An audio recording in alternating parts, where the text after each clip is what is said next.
ओम नमो ब्रह्मानंदं परमसुखदं केवलं ज्ञानमूर्ति द्वन्द्वातीतं गगनसदृशं तत्त्वमस्यादिलक्ष्यम् एकं नित्यं विमल अचलं सर्वदी साक्षिभूतं भावातीतं त्रिगुणरहितं सद्गुरुं तं नमामि। ओम आदो देवकी देवगर्भजननं गोपीगिरिवर्धनं मायापूतनजीवतापहरणं गोवर्धनोद्धारणं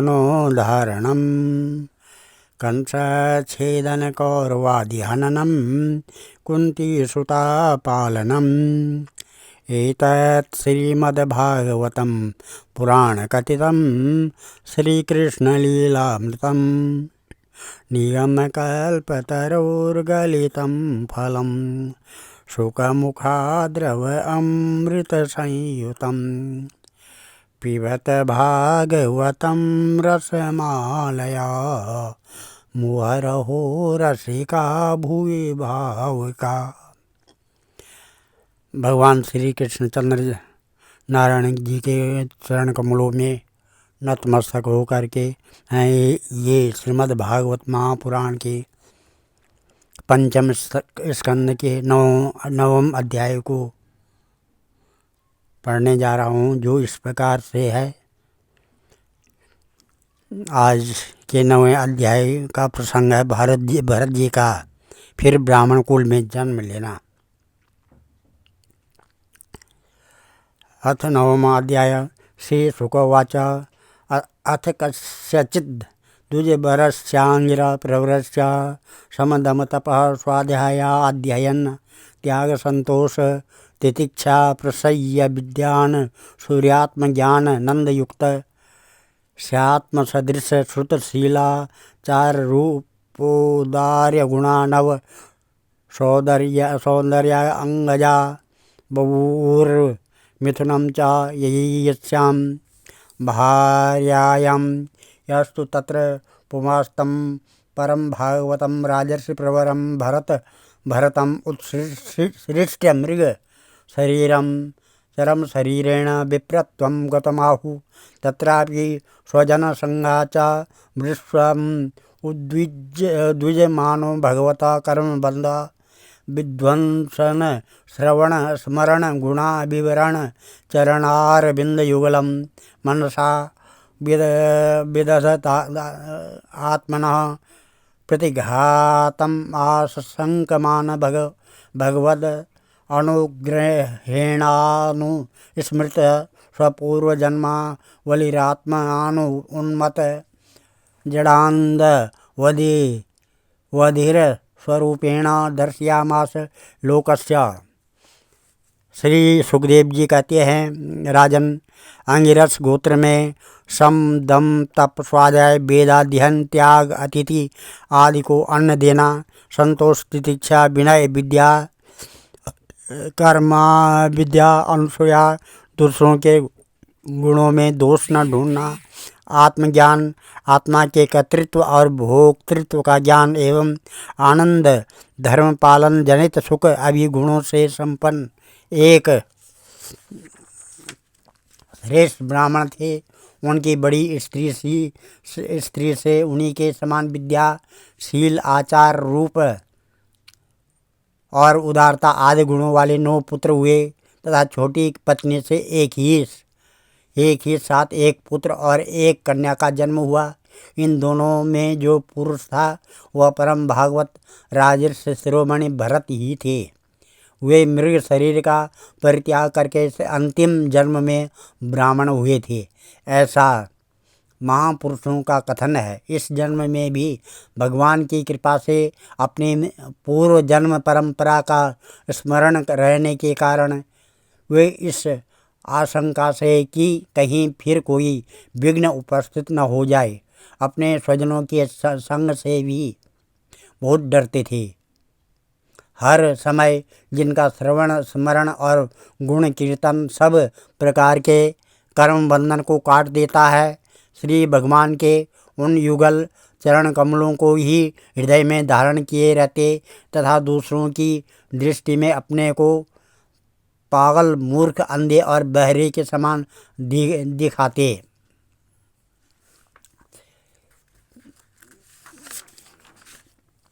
तत्स्यापि हावा आत्मा जस्य विप्र पुत्र श्रेयानुबद्ध मना आ समावर्तनात् संस्कारान् यथोपदेशं विदध्यान उपनीतस्य च पुनः शौचाचम अनादिन कर्म नियमानन् अभिप्रेतानपि समशिक्षय धनुशिष्टेन हि भाव्यं पितुपुत्रणेति स तदुह पितृ सम निध्यावेवासद्रि चेनमेव स्म करोति छन्दस्याध्याय पविष्यन् स विहर्तिभिः सम्प्रणव स्थिर त्रिपदीं सावित्रीं ग्रीष्म वासान्तिकान् मासान्धियान् मप्यसम वेतरूपं ग्राह्यामास एवं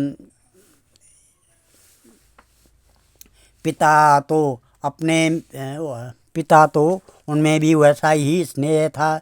इसलिए ब्राह्मण देवता ने अपने पागल पुत्र के भी शास्त्रानुसार समावर्तन पर्यंत विवाह से पूर्वक सभी संस्कार करने के विचार से उनका उपनयन संस्कार किया। यद्यपि वे चाहते नहीं थे तो भी पिता का कर्तव्य है कि पुत्र को शिक्षा दे। इस शास्त्र विधि के अनुसार उन्होंने इन्हें शौच, आचमन आदि आवश्यक कर्मों की शिक्षा दी। किंतु भरत जी तो पिता के सामने ही उनके उपदेश के विरुद्ध आचरण करने लगते थे। पिता चाहते थे कि वर्षा काल में इसे वेदाध्ययन आरंभ करा दो, किंतु बसंत और ग्रीष्म ऋतु के चैत्र, बैसाख, ज्येष्ठ और आषाढ़ 4 महीनों तक पढ़ाते रहने पर भी वे इन्हें व्याहृति और शिरो मंत्र प्रणव के सहित त्रिपदा गायत्री भी अच्छी तरह याद न करा सके।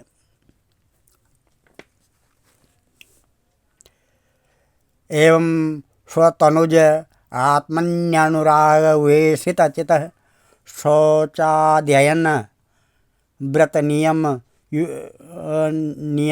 गुरुवन लश्रुसृणाद्योप कुर्वणानिकं कर्मण्या अभियुक्तान्यपि समानुशिष्टेन भव्यामित्य सदाग्रह पुत्र अनुशास्य स्वयं तावद् अनधिगत मनोरथ कालेनां प्रमतेन स्वयं गृहे एवं प्रमता उपसंहिता अथ यवीयसि द्विजसति स्वगर्भ जातं मिथुनं सपत्न्या उपन्यस्य स्वयं अनुसंस्थया पतिलोकमगात।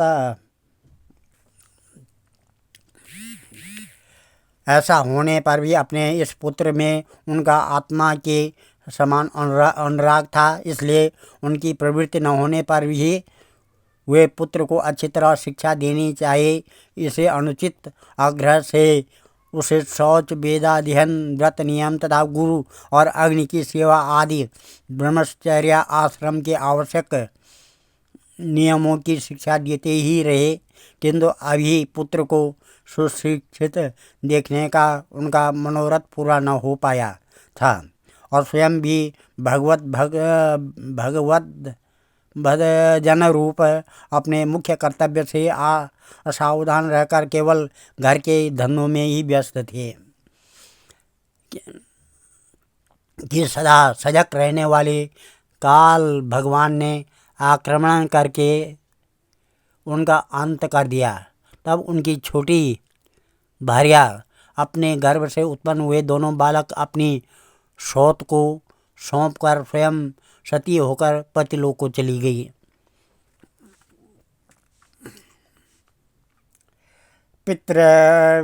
पितर्यु परते भ्रातरा येन मत प्रभाव विदशस्त्रयां विदायामेव पर्यवसितं मतयो न परविद्यायां जडमतिरिति भ्रातुरनुशासन निर्बन्ध्यात्रय वृत्सन्तः स च प्रकृतेर्द्विपद पशुभिर्न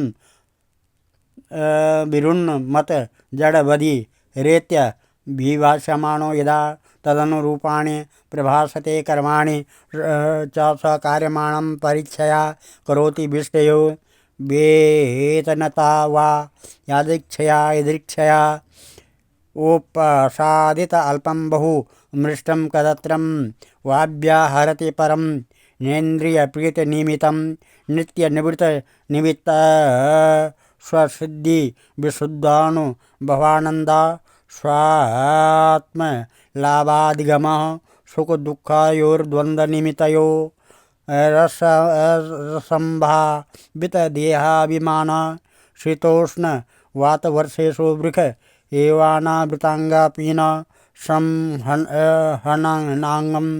स्थंडिल संवेशानु उन्मर्दनां मज्जन रजसा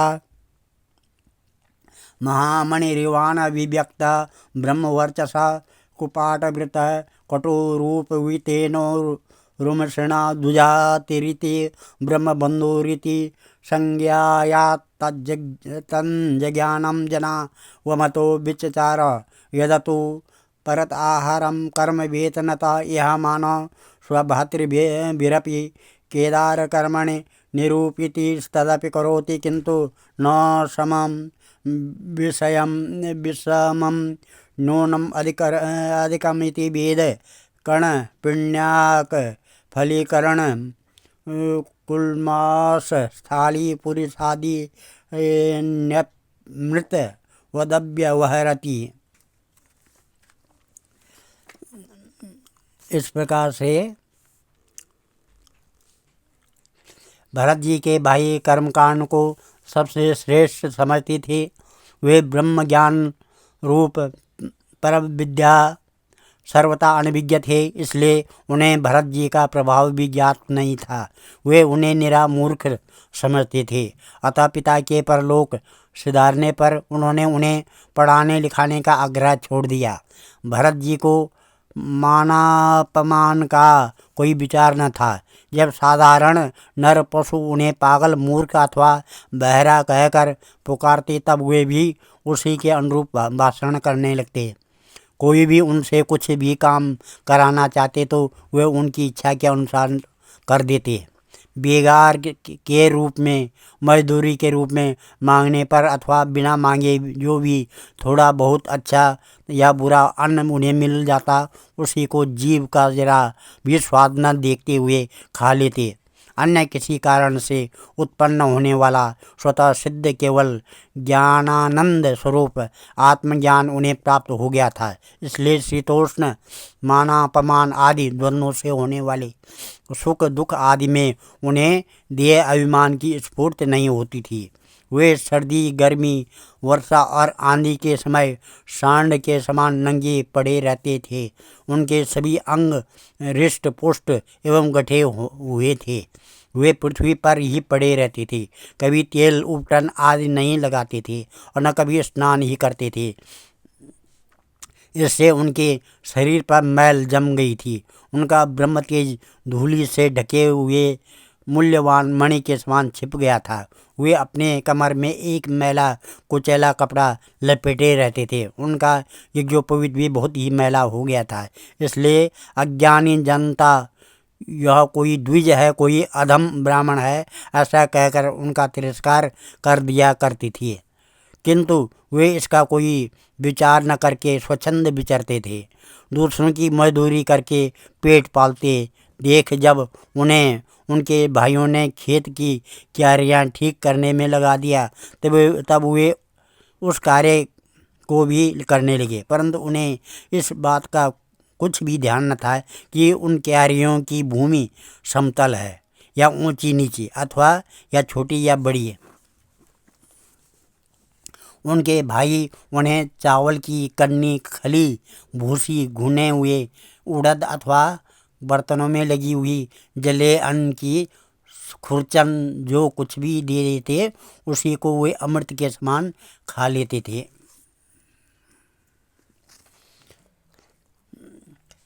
अतः कदाचित कश्चिद बृखलपतिर भद्रकाले पुरुषा पशुमाल पुष्मालभतापत्यकामः तस्य देवम् उक्तस्य पशुपदवीं तदनुचरा परिधावन्तो निशीते समये तमसावृत्तायामनधिगत पशवा आकस्मिन् एकेन विधिना केदारान् विरासेन मृगवराहादिभ्य संरक्षमाणम् अंगिरा प्रवरसुत पश्यन् अथ त येन मनवलक्षणं पश्यन् अथ त येन मनवद्यलक्षणमावमृश्य भर्तृकर्म निष्पातिं मन्यमाना बद्ध्वा रसनया चण्डिकागृहम्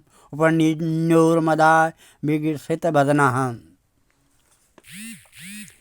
किसी समय डाकुओं के सरदार ने, जिसके सामंत शूद्र जाति के थे, पुत्र की कामना से भद्रकाली को मनुष्य की बलि देने का संकल्प किया। उसने जो पुरुष पशु बलि देने के लिए पकड़ मंगाया था, वह दैववश उसके फंदे से निकलकर भाग गया। उसे ढूंढने के लिए उसके सेवक चारों ओर दौड़े, किंतु अंधेरी रात में आधी रात के समय कहीं उसका पता न लगा। इसी समय दैव योग से अकस्मात उनकी दृष्टि इस अंगिरस गोत्रीय ब्राह्मण कुमार पर पड़ी, जो वीरासन से बैठे हुए मृग वराहादि जीवों से खेतों की रखवाली कर रहे थे। उन्होंने देखा कि यह पशु तो बड़े अच्छे लक्षणों वाला है, इससे हमारे स्वामी का कार्य अवश्य सिद्ध हो जाएगा। यह सोचकर उनका मुख आनंद से खिल उठा और वे उन्हें रस्सियों से बांधकर चंडिका के मंदिर में ले आए। अतः प्रणयस्तं स्वविधिना विसिच्याहतेन साच्छद्याभूषणालेपस्त्रकतिलकादिभिः रूपस्कृतं भुक्तवन्तं धूपदीपमाल्या लाजकिसलयः फलोपहारोपेतया वैशंस्थया महता गीतस्तुम् इतमृदङ्गपणघोषेणा च पुरुषपशुं भद्रकाल्या पुरतः उपवेशयामासु। अथ वृषलराजपणि पुरुषपशोर्शृङ्गासवेन देवीं भद्रकालीं वीक्षमाणास्तदभिर्मन्त्री तम श्रीमती कराल निश्चित उपादधे। तदंतर उन चोरों ने अपनी पद्धति के अनुसार विधि पूर्वक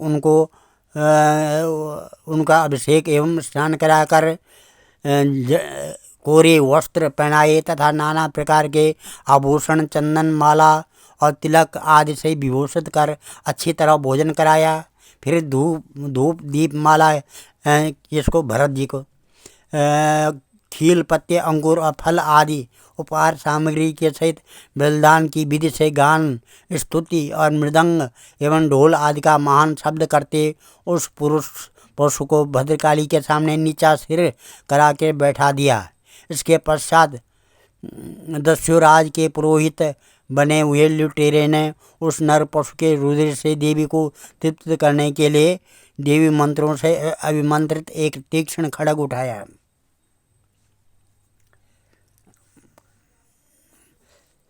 इदं तेषां विकलानां रजस्तमः प्रकृतीनां धनमद रज उत्सिक्तमनसां भगवत्कला वीरकुलं कदार्थी कृत्योत्पथेन स्वैरं विहरतं हिंसाविहाराणां कर्माति दारुणं यद् ब्रह्मभूतस्य साक्षात् ब्रह्मर्षिसुतस्य निर्वैरस्य सर्वभूतसुहृदः शून्यायाम् अप्यननु मतमां लब्बनं तदुपलभ्य ब्रह्मतेज सातिर्दुर्वहसेन दन्दयमानेन वपुषा सासो च चाटं स देवीं भद्रकालीं वृषम अर्ष रोषाभ्युष रवस विलसित भ्रुकुटी बिटप कुटिल दृष्टारुणोक्षणो क्षणाटो पाति भयानक बदना हंतु कावेदम महाट हास मति संवरेण विमुंचन्ति तत उपत्यापपीयसां दुष्टानां तेने वासिनां विविक्रण शीर्ष्णागलात् स्रवन्तां श्रीगास सम अत्युष्टं स गणेन निपीयाति पानं द विवलोच्चस्तरं स्वपार्षदेश जगो ननर्त च विजहार च शिरकन्दुकः लीलया एवमेव खलु महद विचारातिक्रम कात्सर्येनात्मने फलति न वा एतत् विष्णुदत्तं महद्भूतं यद संभ्रमं स्वशिरच्छेदन अपातितेरपि विमुक्तदेहात्म भावसुदृढहृदयेन ग्रन्थिनां सर्वसत्त्वसुहृदात्मनां निर्वैराणां साक्षात् भगवता निमिषारिवरायुधेना प्रवतेन तैसैर्भावे परिरक्ष्यमाणानां तत्पादम् मूलं कुतश्चित् भय उपसृतानां भागवत परमहंसानां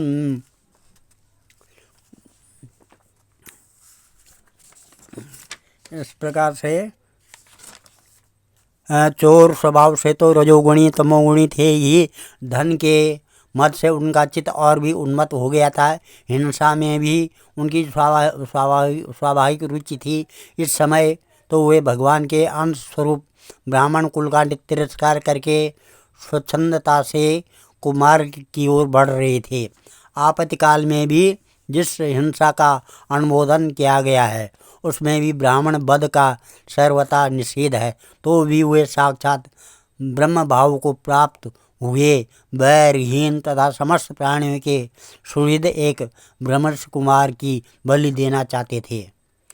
यह भयंकर कुकर्म देकर देवी भद्रकाली के शरीर में अति दुस्सह ब्रह्म तेज से दाह होने लगा और वे एकाएक मूर्ति को फोड़कर प्रकट हो गई।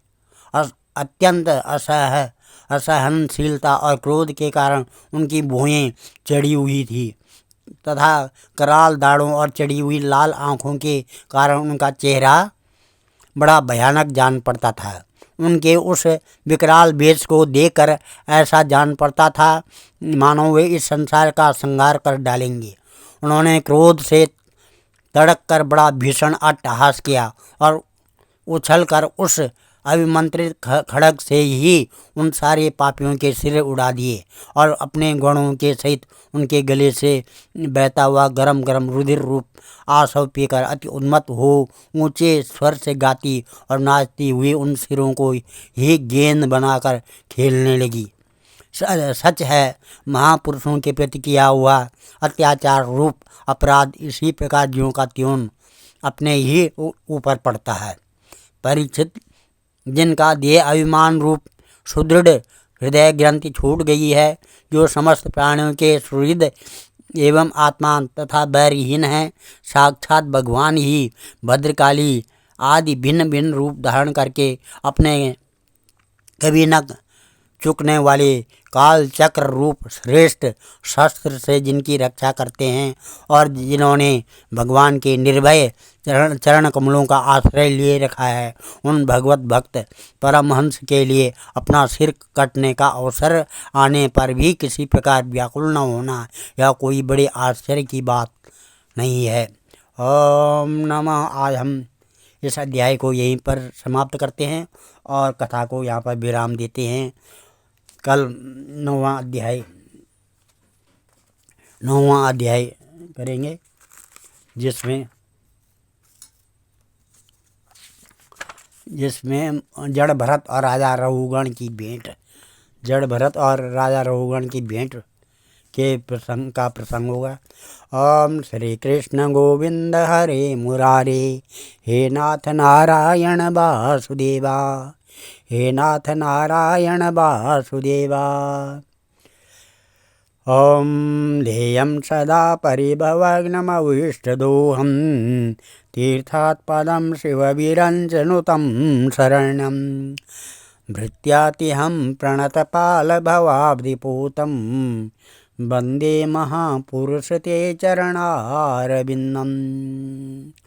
मंगलम भगवान विष्णु मंगलम गरुड़ध्वजा मंगलम पार्वतीनाथ मंगलम भगवान विष्णु मंगलम गरुड़ध्वजा मंगलम पुंडरीकाक्ष मंगलाय तनो हरि मंगलम भगवान शंभु मंगलम वृषभध्वजा मंगलम पार्वतीनाथ मंगलाय शिव शंकर सर्वमंगल मांगल्ये शिवे सर्वार्थ साधिके शरणे त्र्यंबके गौरी नारायणी नमस्तुते। ओम अन्नपूर्णे सदा पूर्णे शंकर प्राण वल्लभे ज्ञान सौभाग्य सिद्ध्यार्थम भिक्षां देहि च पार्वती या श्री स्वयं सुकृतना भुवनेश्वर लक्ष्मीं पापात्मनां कृतधियां हृदयेषु बुद्धिः सरदा सतां कुलजन प्रवत्सलज्जा तात्वां नता स्म परपालय देवी विश्वम्। ओम सर्वे भवन्तु सुखिनः सर्वे सन्तु निरामया सर्वे भद्राणि पश्यन्तु मां कश्चित् दुःखभाग् भवेत्। धन्यवाद।